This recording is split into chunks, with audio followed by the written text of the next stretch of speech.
going on, you guys? Here at the laptop again. I just wanted to show you a really helpful tip or tool that I found. It's on the Steve Mead website. SMD. He makes the all the distortion detectors. I won't get into him, but he's definitely revolutionary in the car audio world. Anyway, get back to my point here. This is a power wire, and more importantly, not more importantly, but it's like you can find power wire information like pretty much anywhere, but this is very specific, and it goes by what kind of amp you're running, the efficiency, and how much watts you can run on what type of amp, what kind of amperage the wire can handle. For example, I'm on here for speaker wire because I'm thinking about bridging my 4-channel amplifier to 2 channels. So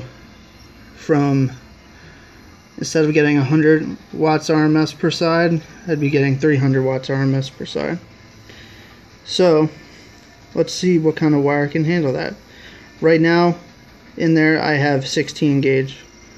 So here we can see that it can handle 8.7 amps and under.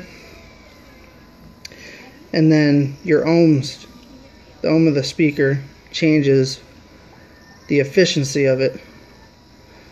So for example, I have 4 ohm speakers. So 16 gauge, 300 watts. 300 watts and under. So I just make it. Honestly, I'm kind of not happy with that. I'd like to have headroom, just because I don't know, it's the right thing to do, but I could get away with it. So let's see what would be fair. 4 ohms, 14 gauge. It looks like that would be the perfect. It's like so much overkill. There's no way anyone's running 700. Well, I shouldn't say anyone, but anyone with a SQ kind of stealth setup is not going to be running that kind of power for their door speakers. Most people don't even run that to their sub.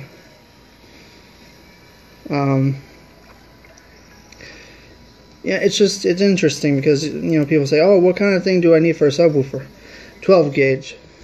Alright, well, let's see. 12 gauge is awesome at 4 ohms, 1900 watts and under. But let's say you're bridging 2 subs to 1 ohm. It can only handle 475 watts, 21 amps. So that wouldn't be good, you know, if each woofer is getting, let's say, 600 watts, like my setup, getting 600 watts. So for that kind of a setup, you would need, looks like I could get away with 10 gauge. Bridged at 1 ohm, 1200 watts and under. But of course, because I like to have that headroom, and because I'm just eccentric, I guess, you always want to go a size bigger. So at 1 ohm I can handle 3000 watts. So my subs are getting 1200, 600 per woofer. So I'll never need to upgrade that wire, the 8 gauge. But the 16 gauge, where is it? If I bridge the channels and run the door speakers at 300 watts, the wire is starting to reach its limit. And you might be wondering, well, what happens if I run too much power through wires that can't handle it? Well, the wire can heat up, and if it's bad enough, you can start a fire. or like just burn up the wire. So yeah, I just wanted to show you that this little kind of quick, really cool chart that somebody made. Of course, I try to give them credit, but they don't have a name. But yeah, I'll leave the URL to this wire fuse guide. Oh, like this is where the kind of fuse that you would run. You know, if you're running 4 gauge, you'd want that. You know, stuff like that. Alright, so hopefully you know, this helps somebody.